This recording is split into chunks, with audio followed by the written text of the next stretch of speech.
What up, y'all? We're here for our weekly anchor message where we are getting our spiritual assignments for the week.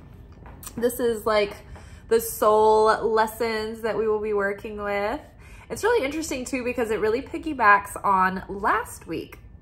If you guys don't remember, last week was heavily oriented around the father healing, and it was almost as if we were like teenagers who graduated high school, who were getting ready to leave home and go away to college.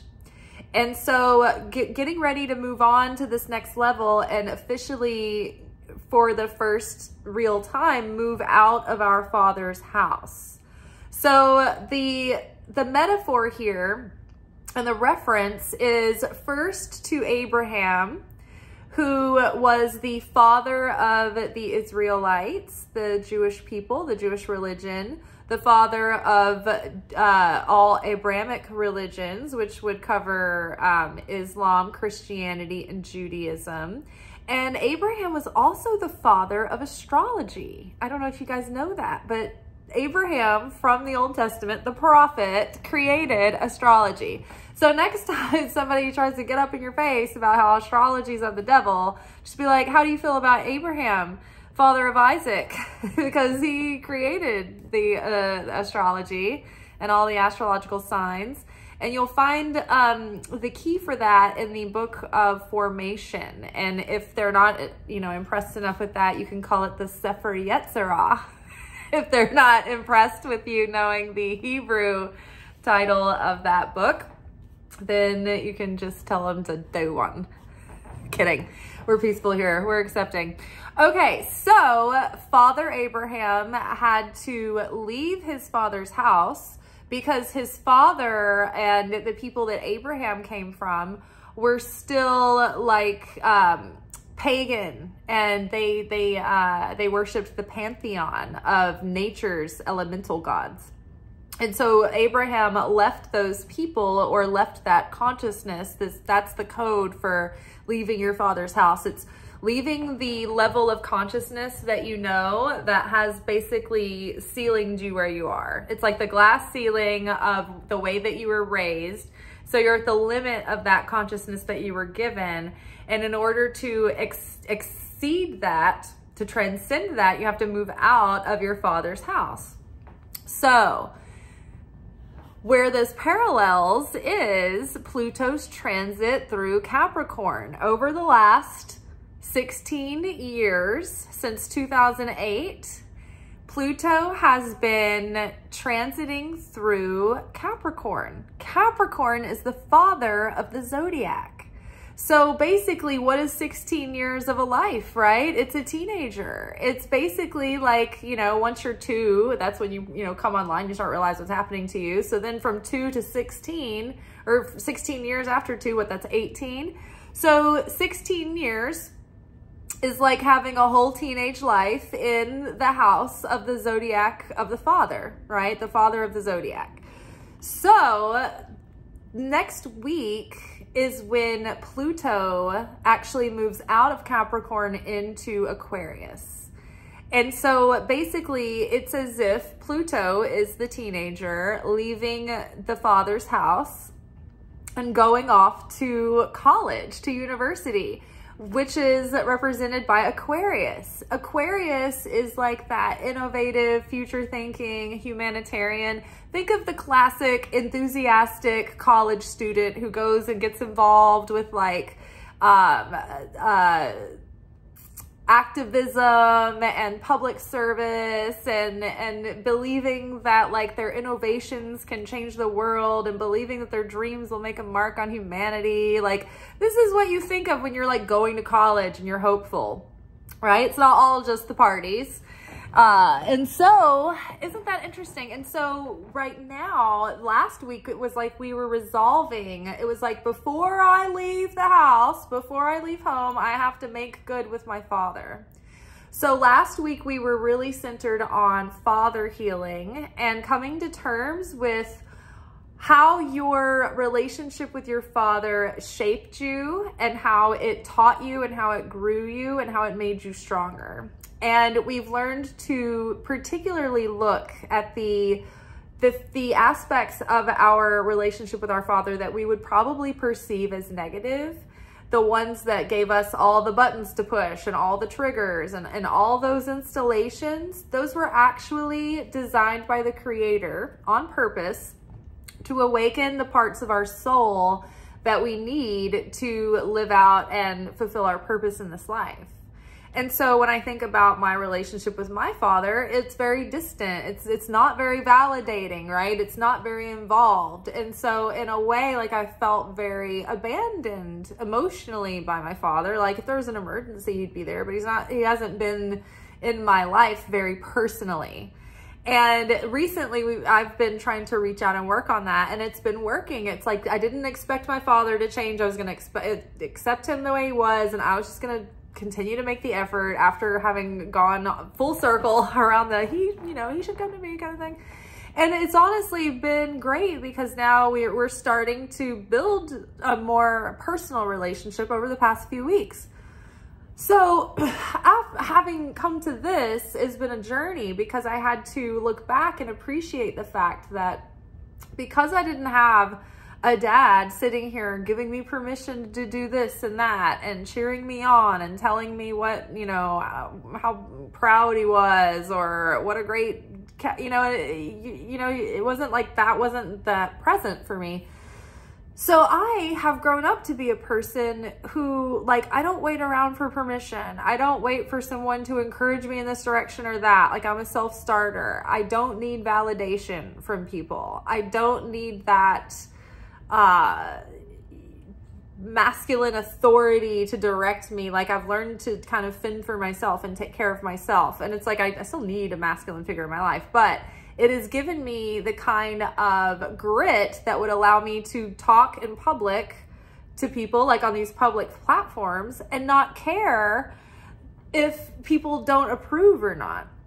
Like, what happens to people when they get super famous and they blow up, but they're not prepared for it psychologically or emotionally, is that they start caring about the limelight and the attention and people giving them big thumbs up and good on yas and good jobs, and which is great. It keeps you feeling like you're interacting with people, but you don't want that to be something that you need, because as soon as you are, on top of the world, in a moment, you could say something or do something that everyone decides they don't approve of anymore, and you could get canceled or you could be trolled. And it's like, how are you going to handle going viral if you can't handle comments from trolls or people who are kind of weird? So things that you feel were unfortunate about your relational dynamics with your parents actually were there to serve in making you awaken to your potential strengths and gifts. So having said that, so we're leaving home and headed to school next week. But while we're home, it's like we need to reconcile our relationships with our parents. So this week is about the mother. And it's interesting because whenever like the mother and father healing themes come up in our readings, it's like we have one parent the one week, and then the next week we have the other parent. And these aren't specifically like directed at your human parents, right? But this also includes the spectrum of the archetypal energy and understanding of that archetype as a symbol or as a force of nature in our life, right? So we end up coming face to face with these archetypes, whether or not it's with like our literal parents or even with our wrestling with our feelings about becoming a mother or becoming a father in our own life, right?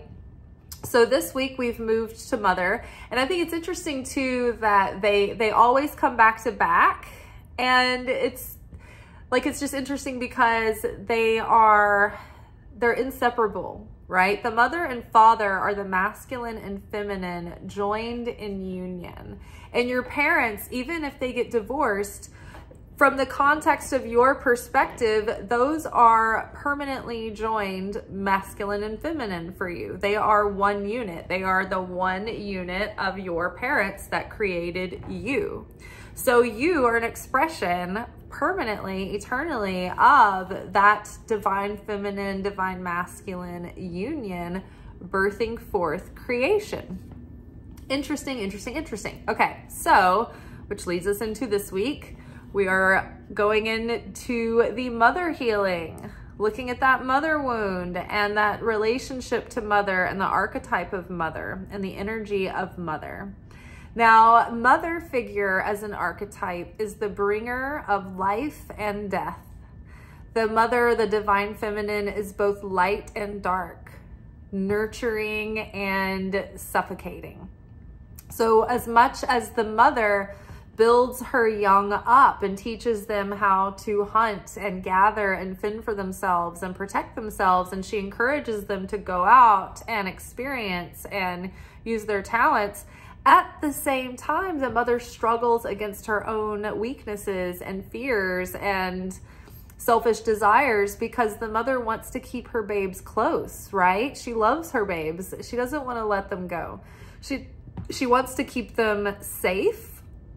She wants to keep them near and dear. She wants to keep them protected and provided for. And in that, though, you can suffocate the strength of your chick's wings, right? If you keep them in the nest, then they don't build up that strength to be able to leave the nest and fly. So the mother can restrict and hold back as much as she can launch and prepare. So, you know, every mother has that inner battle and that inner dichotomy just as much as the child has that push and pull, like love-hate in relationship with the archetype and the idea of mother. So we have the Page of Wands that has come up with mother.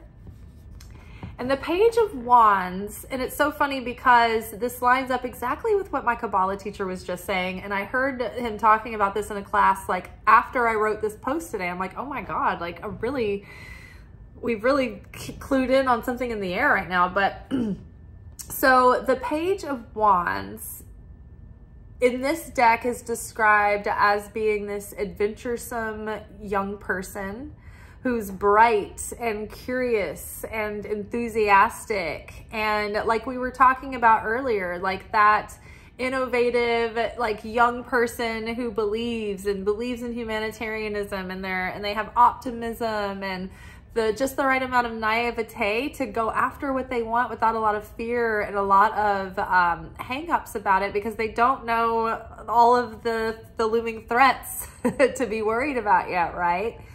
So this pairing, it makes me feel like on the one hand, the archetypal mother energy. And so this may have manifested through your literal mother. Your mother may have behaved like this, but if she did not, then there might have been some sort of oppressive force that sort of kind of held you back from really fulfilling your full potential.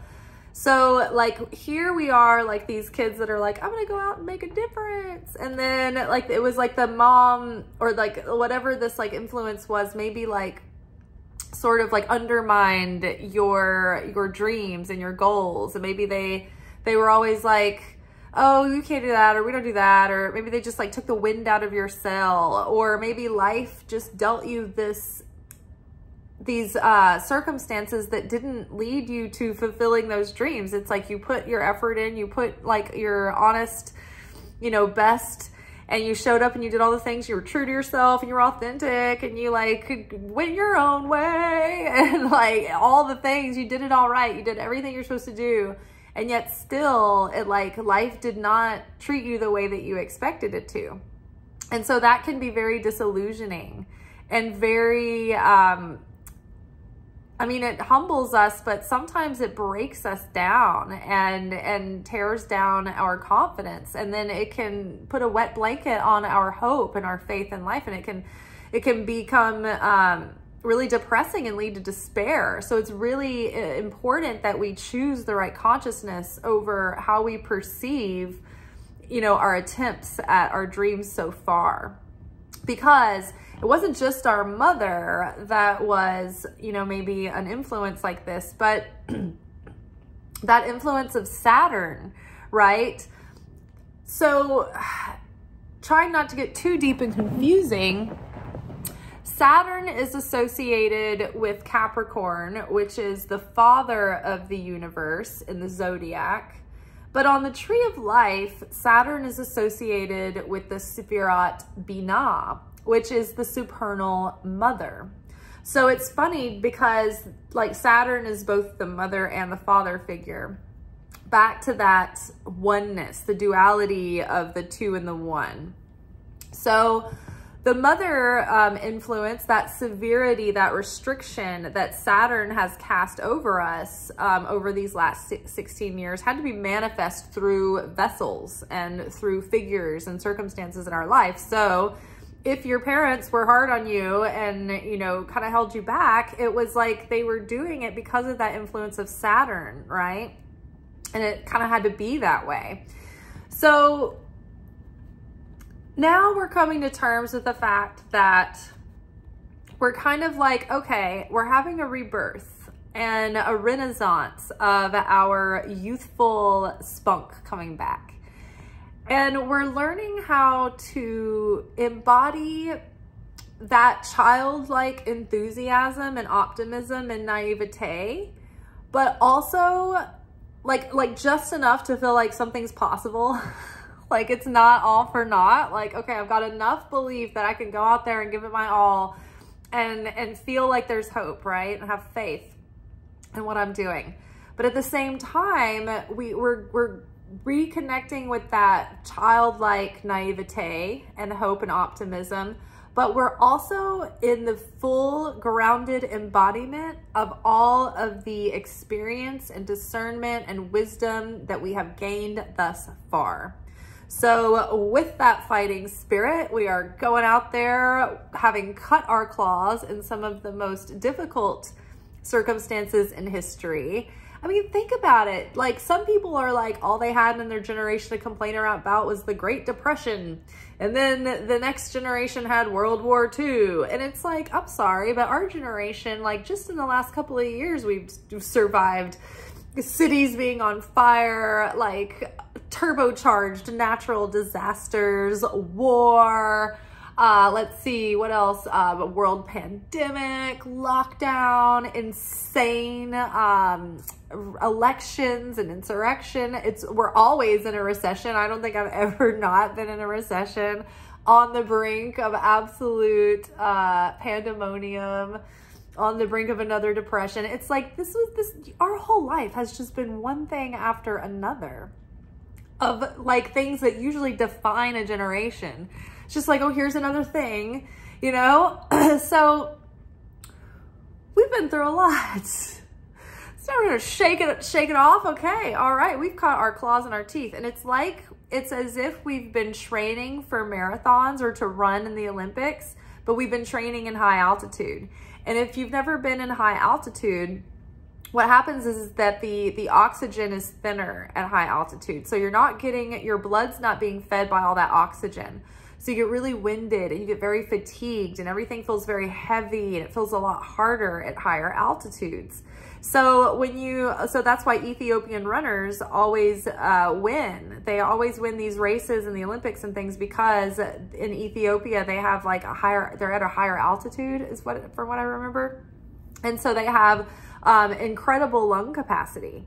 So it's as if we've been training for life at a high altitude for forever. And now we're like running the race at sea level finally. And it's like, we're like superheroes.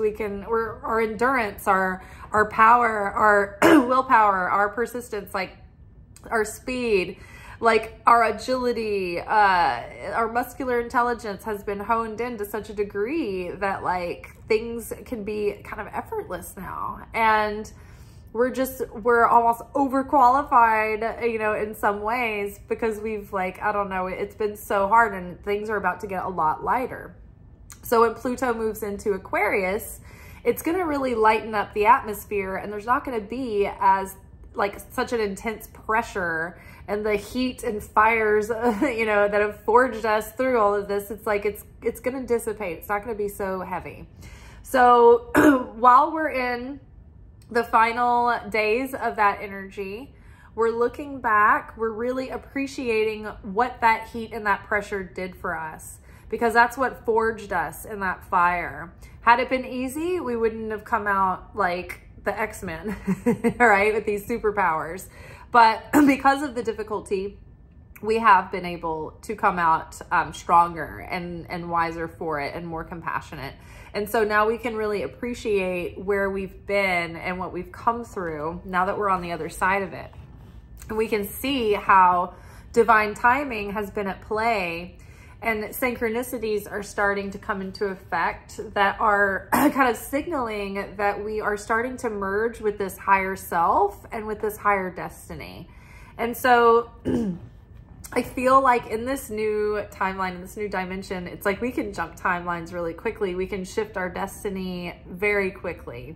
And what was going one way, 1 minute, we shift our consciousness to certainty and positivity and creator sharing consciousness. And then all of a sudden circumstances change. We're on another trajectory. Whereas before, on the old timeline and the last dimension we were in, it was like there was so much more time and space, and things took a while to catch up, and it wasn't like as fast or easy manifestation, which is good. But now we've got to really pay attention, because we can manifest our our worries and our fears just as easily. So divine timing, divine plan have been in order and playing out through this whole thing. So we don't have to worry that we're behind, or that we failed, or that we've been wrong, or that we've been off. This has all been serving to deepen our understanding, to sharpen our talents and our skills. This has been a journey to self-discovery. It's how we've learned and transformed. This has been like a lifelong devotion and a study of like self-discovery and spirituality, seeking out that spirituality. The Eight of Pentacles is the apprentice card. It's the student. It's the person who is mastering their skills slowly but surely through patient, dedicated effort, right? And it's effort that we lose ourselves in and that we find joy in. So maybe we're reconnecting with maybe our purpose or our talents weren't obvious to our parents, or they weren't really appreciated because they had their own projections of what they thought you should do, or they had maybe preconceived notions about what you shouldn't do. And so maybe it was hard for them to accept what you wanted, your plan, because they were trying to project their ideas and their plans, and they know what's best. They were our parents, right?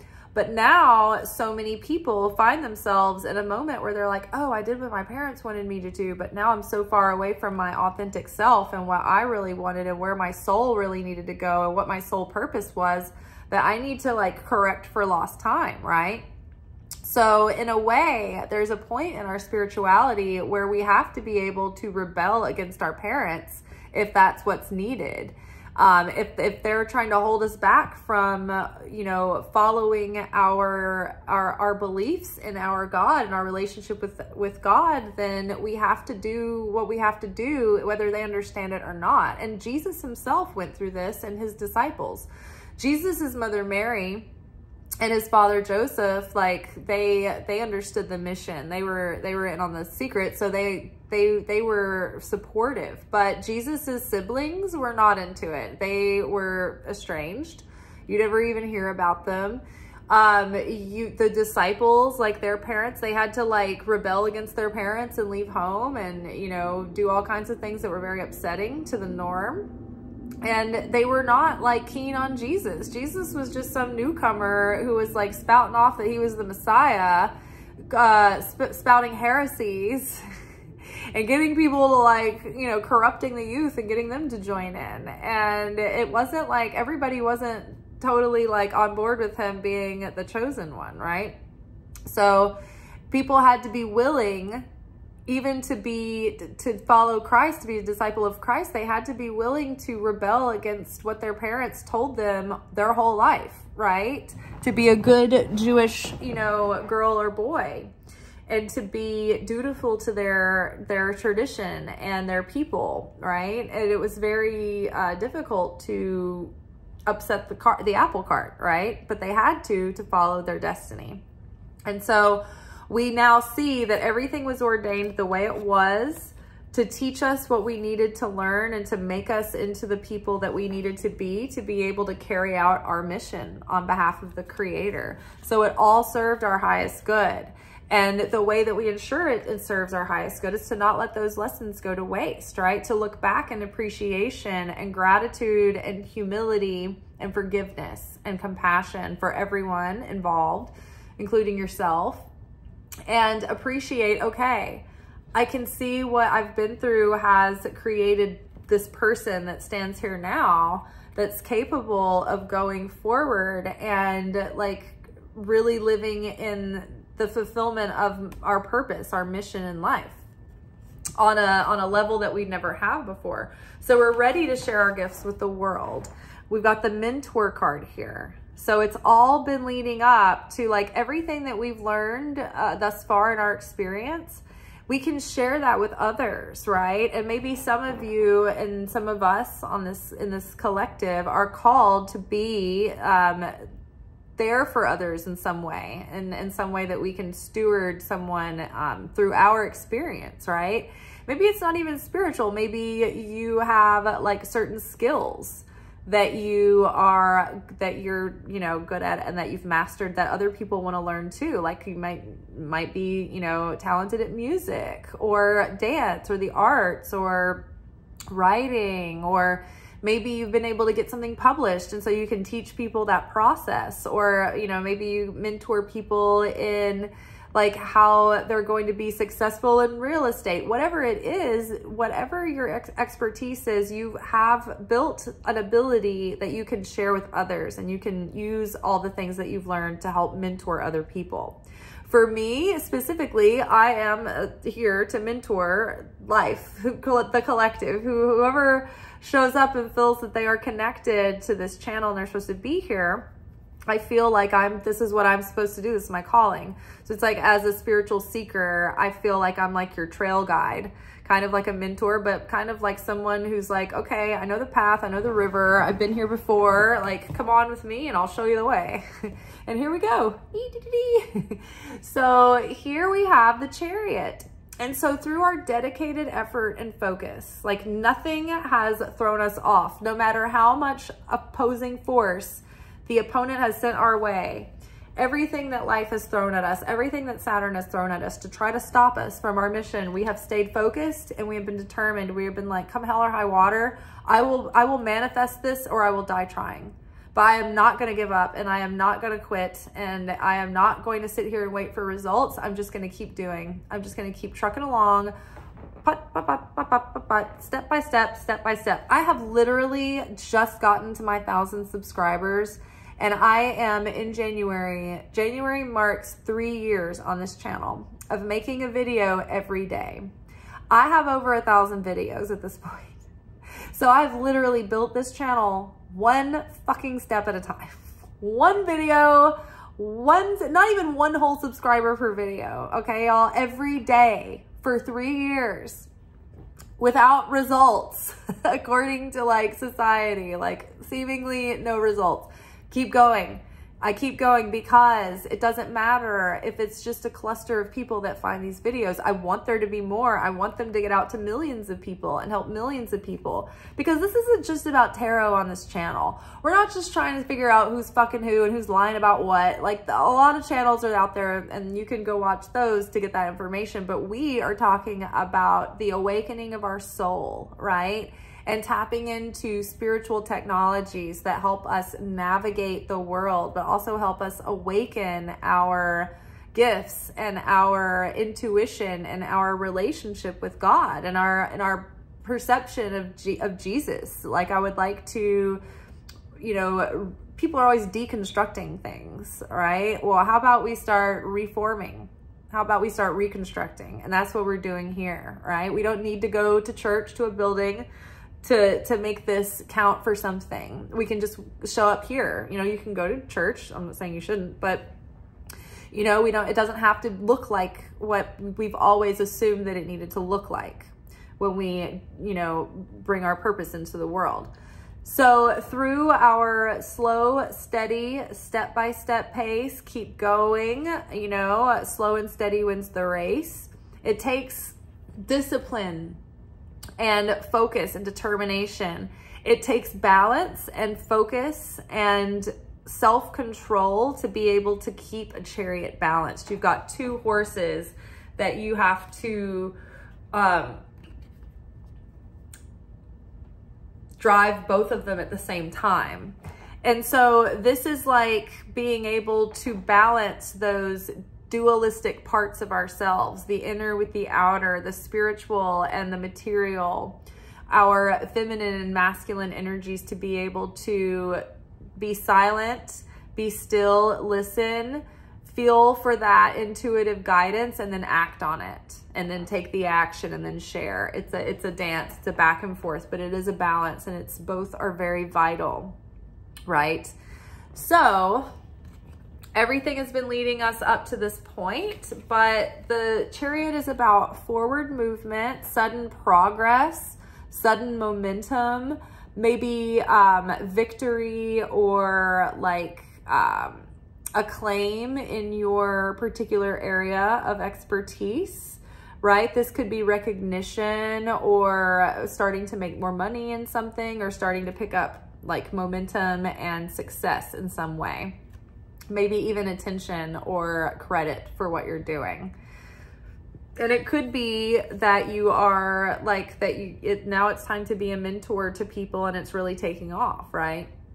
Or your advice is really helping people, or you know, the what you've learned is helping you go out, and you've learned from your, you know, life's lessons and mistakes. All right, y'all, that is all for tonight. We will be back tomorrow for our weekly manifestation oracle message. Until then, peace be with you. Ciao.